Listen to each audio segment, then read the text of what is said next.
Today we're in Houston, Texas at Reality of Wrestling with royalty. She's a former pageant queen, professional dancer on the grandest of stages, a business owner, and a WWE Hall of Famer. She's a pure example of brains and beauty, Sharmell Huffman. And of course, check us out on YouTube where you'll find the show in its original intended format. I'm Mackenzie Mitchell, and welcome to Threads. We are in the presence of a queen.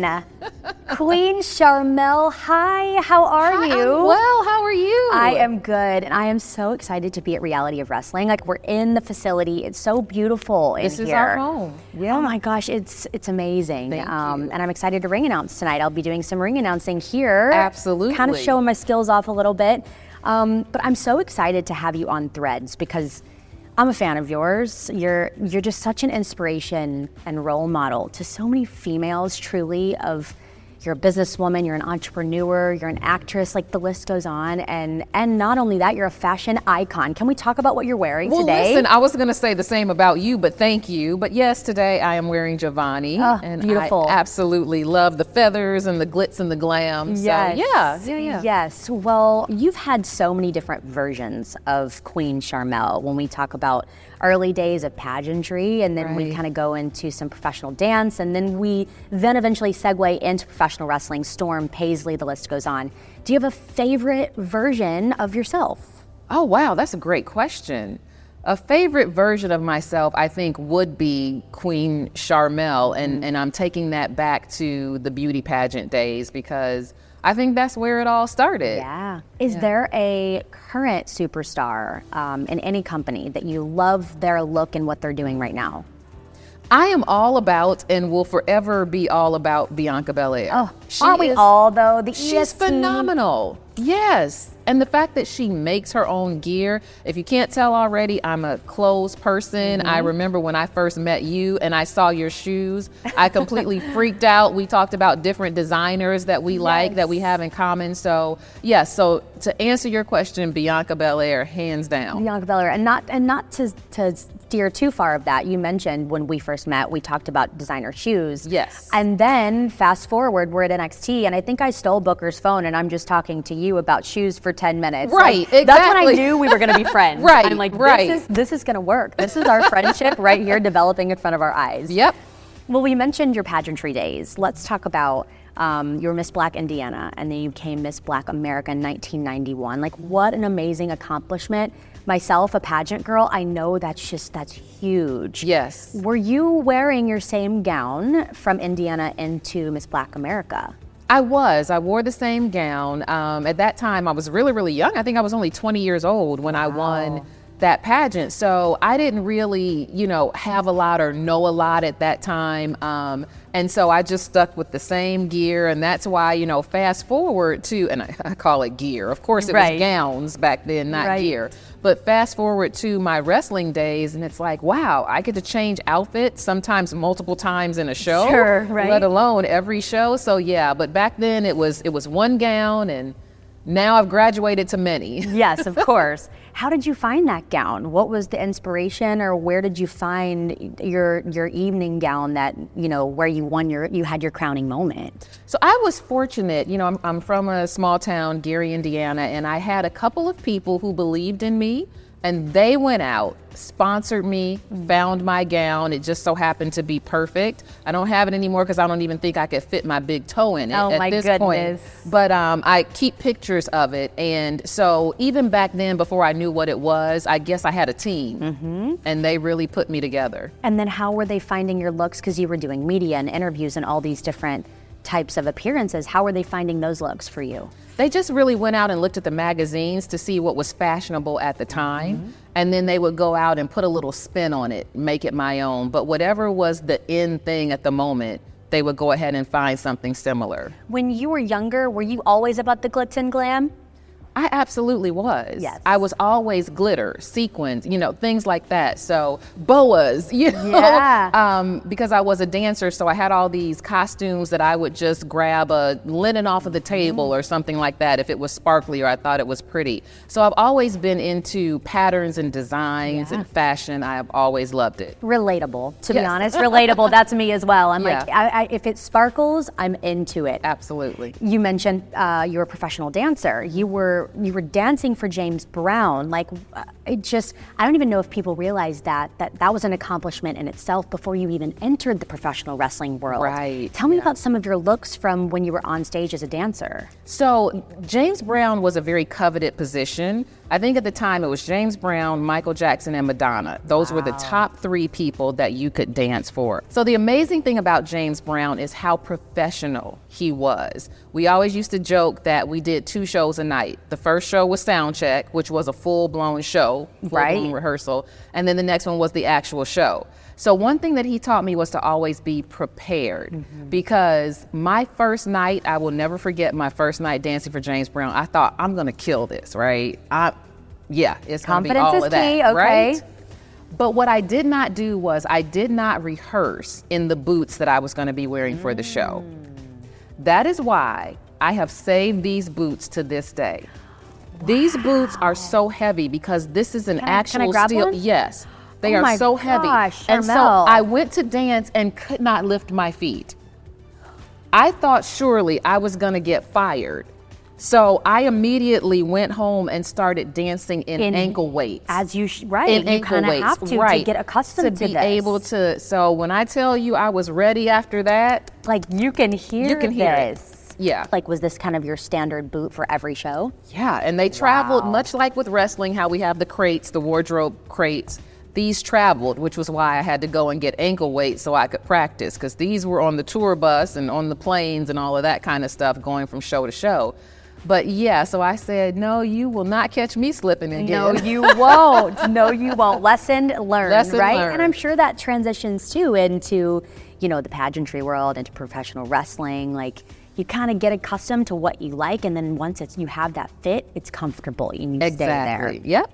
Exactly. So I think a lot like professional wrestling, as a dancer, you not only have to have the appeal and the look, but you also kind of have to be an athlete in a sense. You have to be able to move on stage. Was there something for you that was really important, whether it be fabric or just comfortability, that made you feel at home on stage? What made me feel at home, oddly enough, is fishnet stockings. Okay. So, you wear your stockings and then you wear the fishnets over top. And so it just made me feel secure, like everything is sucked in, nothing's gonna fall out, and I'm gonna be safe. So fishnet stockings for me. And then later it came all to fruition again, where it just kind of circled back with professional wrestling. Absolutely. Was there a look that you just didn't particularly love when you were on stage, that maybe you saw it off when it was just on the hanger and you're like, oh, okay, cute, and then you put it on and it didn't work? Or was there one going in that you're like, this is just not my jam? So fortunately, I was with someone who, much like us, was very, very into fashion. So my partner in dance with James Brown was Heather Hayes, and she is the legendary Isaac Hayes' daughter. She was in charge of all of the costumes as well. She was the most senior dancer on the tour. And when I tell you, Heather's fashion, even to this day, is on point. So I never had to worry about costume designs when talking about dancing and touring. I love that. And being on stage, you have to feel comfortable. Absolutely. How do you find your inner confidence in what you're wearing, and even how you're presenting yourself when you're in front of a crowd? How do I find my inner confidence? I think it starts with the fit of everything. The fit, if something fits right, it just makes everything else fall into place. So the one costume in dancing that I did have the privilege of picking was my solo attire for Man's World. So Man's World with James Brown was a very coveted spot because there was a soloist dancer, so just one dancer got that spot.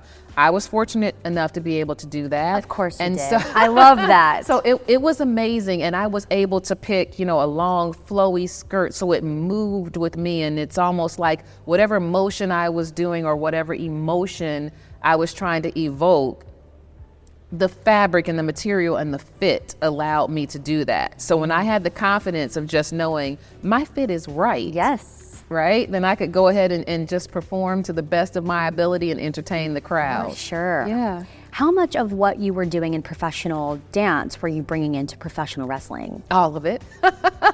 Dance is, it's obviously choreography, it's timing, it's rhythm, and you have to have all of that when you're in the ring with your opponent. Timing is key, rhythm is key. So they're very similar, but I know, you always hear the boys say this is not ballet, and it is not, right? It definitely is not. But there is a certain rhythm and flow that dancers, it's even when you see football players taking ballet, it's to get that rhythm and that footwork and that type of thing, being light on your feet. So I did bring all of that into wrestling. What about your attire and your look from professional dance to professional wrestling? Always, because again, my friend Heather was into sequin, rhinestone, anything that was sparkle and shine. So as Storm, I did that. As Paisley, I did that. And definitely as Queen Sharmell. Sure. Yeah.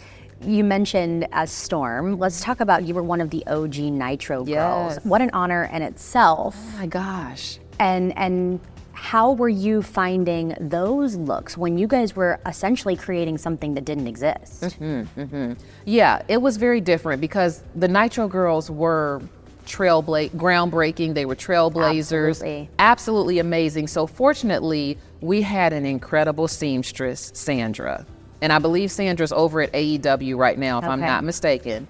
But she does some incredible designs. And again, I've been fortunate in my career to be able to have my costumes in the hands of designers who really get it, or we have the same kind of style, or people who I've been drawn to just like I was immediately drawn to you. So I've been fortunate in that aspect. But yes, Sandra, she just thought of these wild, crazy, beautiful costumes and seemingly did them overnight, and they were incredible. Which is magic in itself. Yes, absolutely. Did you have a favorite look from Nitro days? I did. For some reason, I do not know why. It's a white blazer that had tails in the back, and it has teal sequin circles on it. I don't even know what the design is, and some little white hot pants, but that was my favorite outfit in a teal sequin bra that went underneath it. Which I feel like that's you. Like if you know you personally, I feel like it brings the elegance and the grace, but it also is hot and it's got a little bit of flair to it. So I 100% could see that on you. And I still have it to this day. You do. Do you have it here today? I have it here today. Let's bring it out. Let's bring it out. So this is my outfit. It's the blazer. It has the little tails in the back. And you're right, it's very Queen Sharmell, right? This is almost similar. I mean, it's a bra top, but it's kind of similar to what I'm wearing today. Exactly. And now these little hot pants, woo child. But yes. But I have my fishnet stockings on, so. Oh, girl. But this is one of my favorite looks. And you were saying on the inside of the tag. On the inside tag, this is the original tag, and it says Storm.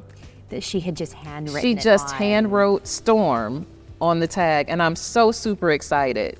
So these are just memories, right? Do you know how she was kind of creating these designs on a weekly basis? I have no idea, but let me tell you what I really, really love. I don't know that most people can appreciate this, but she has a little elastic here in the armpit so that we can dance and, give us a little give to be able to, raise our arms and do all kind of moves. But Sandra thought of absolutely everything. There's the elastic in the back as well. So I absolutely love this. I don't know how she came up with these designs, but I think this was perfect for me. It absolutely fit. It's so fitting for you. How were you guys changing your look on a weekly basis? It almost seemed like we were changing our looks with the wind because we did have a different costume every time we performed. And I think we performed maybe 4 to 5 times a night. So there really wasn't a theme. It kind of just whatever we thought was cute. And what would work at the time. And what would work at the time. Sometimes we were in overalls and a little cutoff shirt. Or sometimes, just jean shorts and a sparkly top. Sometimes it was something more over the top. So just whatever worked. And where did Storm come to be? We were allowed to choose our names as Nitro Girls, and I was obsessed with the X-Men. Oh, wow. Storm in particular. So that's why I selected that name. And you were giving, obviously, were you trying to channel some of Storm into what you were wearing and how you were how your overall appearance was as well whenever you were dancing and you were in front of a crowd? I did. I was always known for my high ponytail. Yes. Which I brought back. But when I thought about Storm, I thought about the elements, the wind. And so with the ponytail, and just my movements just could create a tornado or a hurricane or something like that. So I did always think about that anytime I choreographed something or anytime I stepped on the stage. I said, how can I bring Storm into this? How can you channel? That's right. Yes, 100%. When you were changing to become a valet and you were managing instead of dancing, what was your mentality shift there? Or was there one? There absolutely was one. It was a Friday afternoon. I got a call from Vince Russo and he said, hey, when you get to television on Monday, I want you to be Paisley Park. So go find something purple to wear. Just like that. Just like that. So I ran to Little 5 Points in Atlanta, found a whole bunch of purple stuff and found some Paisley prints. Yep. And there we go. I said, okay, well, I love prints. We can do this. Yes. And why purple? Do you know why purple? I don't know why. I have no, and I didn't even ask. That was part, again, going back to James Brown, be ready for whatever. Yes, and it's so funny because through doing the show, I've learned that people have different colors that feel right to them. Gold, purple, red. So it almost became that purple was your signature color It was, going forward. And listen, purple represents royalty. Yes. So here we are with Queen Sharmell. It's been a theme throughout my career. Well, when you were developing Queen Sharmell, then how was your shift in mentality there? From you were Storm, then you were Paisley, and you were having to embody who that character was, to becoming Queen Sharmell. How did that all play hand in hand? So it was awesome because I did have my pageantry days to pull from. Now, what was a little difficult, but ended up being the best time of my life, was when we turned heel. Because I'm so used to pageantry and you wave and everybody loves you and they applaud you. But when they boo you, that's something completely different. Right. So there was an initial shock with that. But then all of a sudden I fell in love with it. And I said, how have I ever been anything else but a heel? Absolutely love it. And you just became that persona. Just became it. Wow. Because it was almost freeing. You don't have to worry about if people, they don't like you. Mm-hmm. So you don't have to worry about, do they like you? You don't have to worry about this. You don't have to worry about that. You're going to get booed. So it was almost relaxing, if that even makes sense. I just loved it. Was that an immediate gratification thing, or was that something that developed over time? I think it was immediate because so much of my life has been subjective. I've been doing pageants since I was 12 years old, and that's subjective. Will the judges like you? Will they not? Do they appreciate this talent, that look, this style? You never know. It's completely subjective. So to just be able to go out there and say, this is what it is, this is what you get. That's interesting you say that, because we do always say in the pageantry world, which you would understand, it's one person's opinion. That's right. On a singular day. On a singular day, any given day. And you would never know what would be different if the times were to turn. It was or a the different judge day. was different. Absolutely. Yeah, completely. Yeah. How are you finding your gowns for Queen Sharmell? Just whatever I like. Yeah, I would just go into different stores and, first it had to have rhinestone or sequin to catch my eye, but. Understood. Yeah, but that truly was just whatever I like. Okay, so this is one of your favorite gowns from One Queen of Sharmell. my favorites, yes, because, it's black and I was a bad guy, right? And so I love it. It's kind of low cut, the back is out, but I love the big... Yes, like a peplum almost. Right, and the jewels, it's bejeweled, so it caught the light really well. And then again, there was the flowiness to it. So I liked that, being a bad person and being able to act like, what, who, me? Yes. What? No. Wait, yeah. So I love this because it was really regal and, had the little tassels here and the flow to it. So this was one of my favorites, as well as when I wanted to be particularly evil, this red gown. Red. Yeah. Beautiful. And this was form-fitting with a little train and had the back out with a little strap here, so. Was there ever a time that, they always say in wrestling, you want to bring your gear in a carry-on, you want to bring it with you. Was there ever a time that you checked your luggage and then your luggage got lost and you weren't without a gown that you had. Do you have a story of that sort? So the only story I have about a missing gown is Booker was wrestling Undertaker. Okay. And I was so intimidated that I just could not get my head together. And I ended up, after the match, just leaving my gown in the shower at some random, I don't know why the gown was in the shower in the first place, but I just left it there. Really expensive sequin gown. It was yellow, I will never forget. But fortunately, I was able to leave my gowns in the crates. So my gowns traveled with the trucks. Which is such a nice thing. Yes. Because I also was gonna say, these gowns they're not easy to pack. Right. So yes, you can throw them in luggage or whatever, but they can be hefty and they can be big, and if there's tulle involved or different materials, then it's like, how do you pack these things? This black dress is heavy. It's heavy. Well, the red is as well. Yeah, so yeah. Oh my goodness. It's like a blanket. It's like you're traveling with multiple blankets in your bag. Yeah. For people that don't understand wearing a gown, that can kind of relate there. Was there someone that you were embodying their character from queens from the past, or were you watching any kind of film or tape, if you will, or even icons in the musician, like it's a musician or in the pop culture world, to really embody who Queen Sharmell was, or was that just you? So I'm glad you asked that, because one of my WrestleMania, I won't even say dresses, I will say my WrestleMania attire was solely based on Diana Ross. So your old school Motown singers, entertainers, and I absolutely call them queens. Yeah.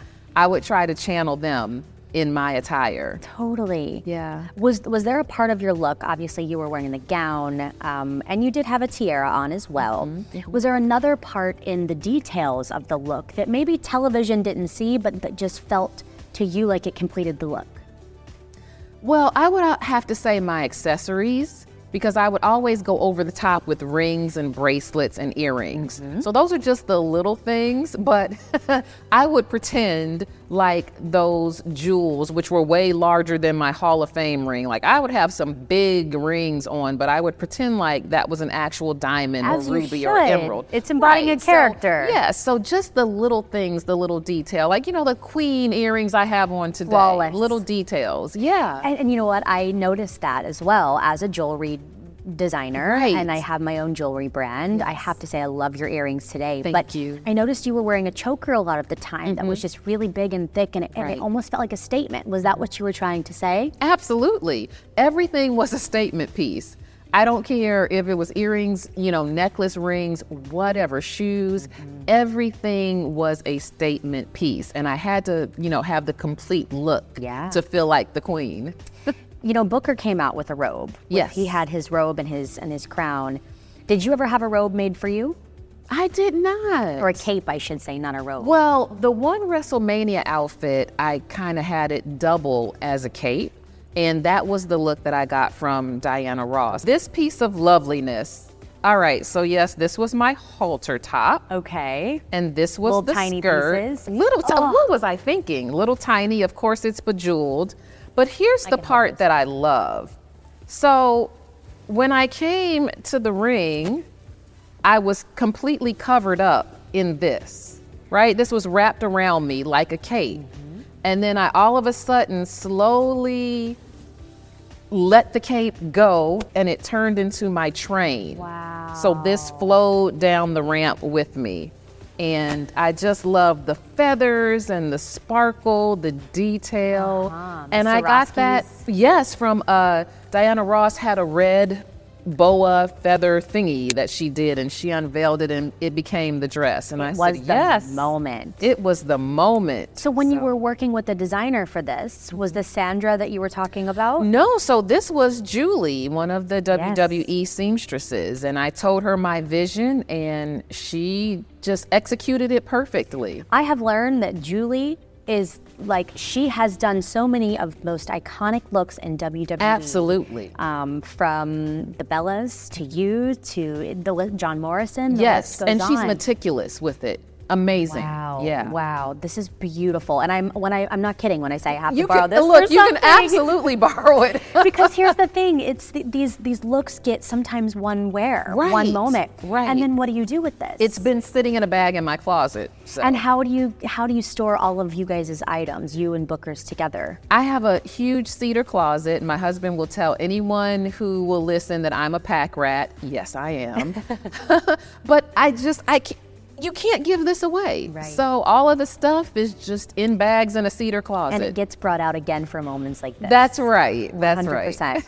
right. So we have to talk about, when we mention iconic looks, we have to talk about your WWE Hall of Fame look when you were inducted into the Hall of Fame. It was stunning and it was beautiful and it was everything.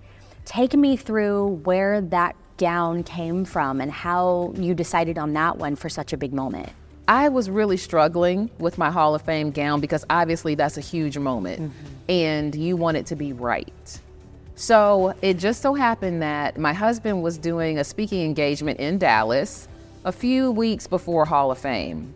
No, I'd say about a month before Hall of Fame. So I said, let me just tag along with you. And I went, I had lunch with Che, one of our former Nitro Girls who lives in Dallas, and Che has amazing style. I said, Che, I still don't have a dress for Hall of Fame. Do you know of any place? And she said, yeah, let me take you to this one designer. So we went and I tried on several dresses. Now, the dress that I ended up wearing was just sitting there. I looked at it. I didn't want to try it on or anything like that. I tried on some other gowns. I had settled on one, but I thought it might be a little bit too risque for Hall of Fame. And so the designer said, just try this one on. Again, the one I ended up wearing. I'm like, fine, whatever. I tried it on. It was almost like bells and whistles went off. It was the fit. It was the one. And I remember, and I have footage of it. I walked out and I looked at myself in the mirror and I immediately did a curtsy. And I said, this is it, right there in the showroom. It just all fell together. And but looking at it hanging up, you wouldn't think that was the one. And sometimes that's the best looks, because when you said that, it gave me a little bit of chills because it's kind of a synergy moment. It's so coincidental that you were getting inducted as Queen Sharmell and then being able to feel that character come through in what you were wearing is so unique. And I think that's something that's really hard to come by for a lot of people. Absolutely. Absolutely. Did you feel comfortable in that gown all night? Once you put it on and you became that character?